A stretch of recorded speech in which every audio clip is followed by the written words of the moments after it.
Every thought that has ever been thought still exists.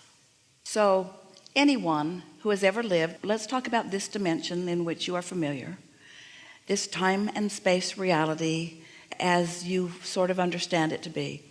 Everyone who has ever been here and everyone who has ever thought anything, that thought still exists.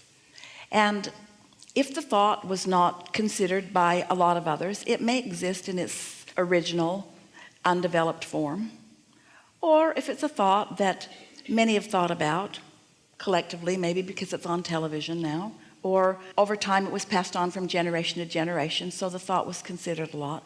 Those thoughts take on greater vibrational momentum and they become greater form. So every thought that has ever been thought still exists.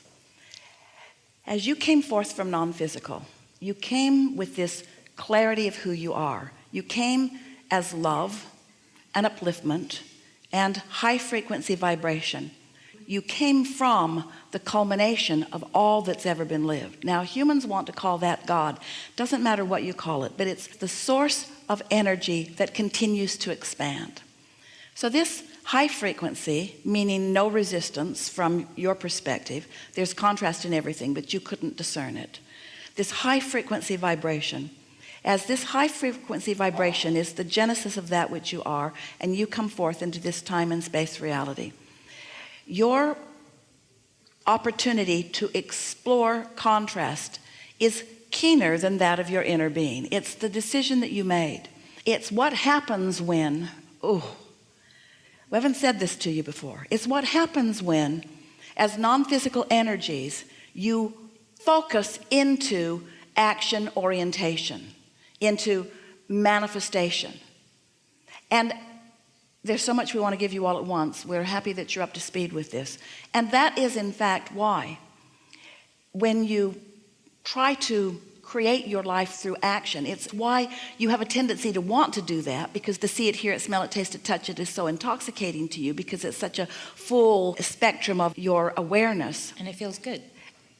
Sometimes it feels good and sometimes it feels bad, but it's richer, it's fuller, it feels more meaningful. You call it real. It feels more real because it is more mature in its manifestation. So as you come into this time and space and you explore and you launch new rockets of desire, those rockets that we talk about emanating from you, your desire, are received by your inner being and then focused upon by that part of you. So we want to say, and this isn't the precise and accurate terminology, but it's the closest that Esther can find for what we mean. It's like a purifying process. It's like you sorted through the contrast and you came to a conclusion, maybe even at unconscious levels. When someone's rude, you know you want them to be nicer, for example, and you launch this rocket, and your inner being then becomes a clarifying process of that and holds the pure intent that you put into the vortex. Now, you don't hold the pure intent. You're over here usually feeling the reason that you launched the rocket. So you're nowhere close to pure about what you want. You're still holding the grudge that made you want the improvement. But your inner being took the improvement. And it's this vortex that we are describing, and this non-physical growing, expanding energy that we call source energy. Now, of course, it's logical that every thought you think does that. In other words, when you worry about something, it's like you launch a rocket into another vortex. So we want to make a distinction between this desire that is tended by your non-physical inner being and the thoughts that are just the spin-off of man's conscious thought. Sometimes someone will have a very negative feeling thought, maybe even by your earth standards considered to be a very heinous thought that will lead to, by earth standards, a very heinous deed.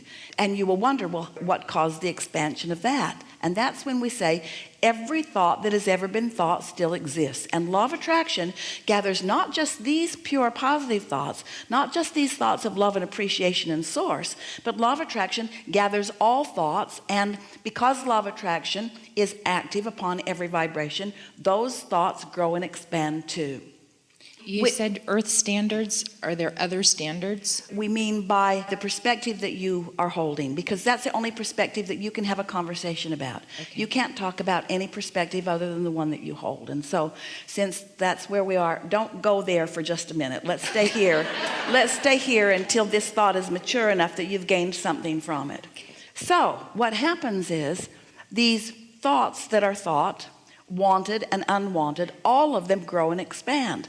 We make the distinction that the wanted thoughts that are tended to by your inner being, that are sort of vetted, you might say, by your inner being who knows what love is and who knows what kindness is and who knows what the true expansion of who you are is, that part of you is tended to by non-physical. And of course you have the privilege or opportunity of thinking any thought that you want to think, but your guidance system shows you all along what thoughts you think that harmonize with who you really are and what you really mean, and what thoughts don't. So it would be accurate to say, and easy for you to hear, that every thought that anyone has ever thought that didn't feel good when they thought it was not a thought that had been vetted and encouraged by source. Can you sort of get what we're talking about? But those thoughts are still in this freedom that you are allowed to live. And of course it is necessary in this sorting and sifting of contrast process. So those thoughts still exist too, and those thoughts still take on form too. And some of those thoughts turn into manifestation, and some of them are just thought forms. And so much that people are tapping into, that they are referring to as hallucinations maybe, or as other dimensions, are that there are vibrations people want to call vibrational worlds, that if they find the frequency of them, that they then can be the receiver of that. And that would be, for example, when we tap into Abraham. When you tap into Abraham, you're tapping into who you really are. For example, let's say that you were mistreated when you were little and you held that in your consciousness, and then you were mistreated as you moved through life, and that was just the way you believed, and through all of that you're launching these rockets of desire. In other words, how many horror movies do you watch? And you got to wonder, where does the inspiration for those come? And it comes from that bank of thoughts that everyone has thought. And so when you ask if there are other dimensions, we have to say that any thought that has ever been thought could accurately be described of a dimension of its own. Humans are sort of in a dimension, many of you are in a sort of dimension caught between dimensions, where few of you are ever really in harmony with who you really are all the time. Sort of like you've got one foot in both worlds, which sort of creates another dimension of its own. Where are these questions coming from? In other words, give us the picture of what you have come to believe or wonder if it exists, and we'll just explain to you whether it does or whether it doesn't, and why. It's hard for me to explain because I'm having a hard time understanding. So there are other life forms and other dimensions, and time is not linear. And I found myself sitting there taking notes going, I don't know that I understand all of it. And sorting through it is like, well, I know somewhere. So you're talking about this other seminar that you just attended? It's more than that, just one, but they talked about that at that seminar too. Let us appeal to the logic of your mind. So, uh-oh.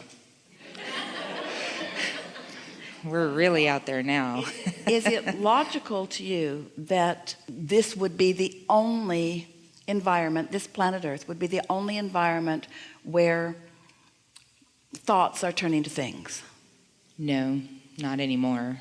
So starting with that understanding that non-physical is expansive, and that therefore there must be many time-space realities where non-physical is expressing in a fuller fashion, then that feels sort of logical. Just picture that source. You can start with this vortex if you want to, this vortex that has been created as a result of what you all are living. What if there are a lot of other satellite, deliberate, creative environments, manifested environments, where the same sort of thing is happening? So it's not just your contribution to all that is that's going here. It's a lot of contributions from a lot of different perspectives that are going into, let's say, a big, gigantic, non-physical vortex.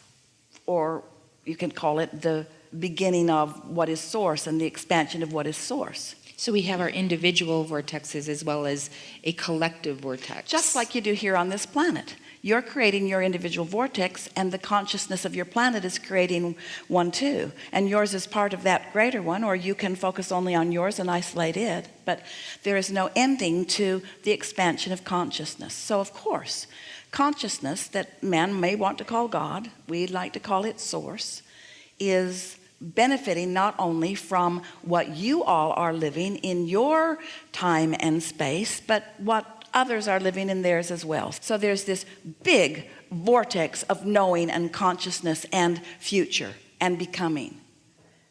How are you doing? You staying with us a little bit? Blame her when it's over. It's all right. So then, let's say that you, in your human form, withdraw from whatever you're giving your attention to, get into a meditative state, not offering any resistance to anything, come into perfect harmony with your inner being. Now, you see your inner being in your vortex? Can you sort of get that idea? And if your inner being is in that vortex, then doesn't your inner being have access to everything that's being experienced in all of those environments? And isn't it conceivable that if your inner being is there, and knowing that, and you got in the receiving mode, that you could receive some of that? Yeah. But the difficulty is, how do you translate that into anything that's meaningful here? Because this is the environment in which you know, these are the structures that you understand. And so that's why we say there aren't any spaceships coming in from other places. And of course you can pick up on the existence of and the knowledge of, but it's very vague and general concepts that you're able to translate, because you cannot translate the literal beingness of that through the data that you have here. Is that helpful? Does that sort of explain?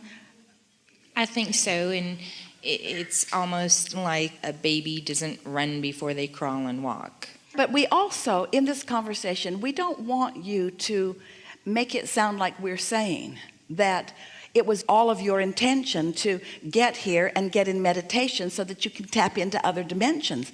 You came here to live in this dimension. You came here to focus here. You came here to expand the knowledge here. You came here to take this basis of understanding and allow it through your interpretation to be more. Doesn't, by virtue of being here and tapping into other places, expand the here? Yes, it does. So what if there is some other dimension that is unspeakable and unnameable, but experiences are being had that is feeding the knowledge of the whole? And what if in your lack of resistance you tapped into that, and so you gained that knowledge? When we say to you that there are not any pipelines that are trucking supplies in, that doesn't mean that there are not thought pipelines that are trucking in knowing.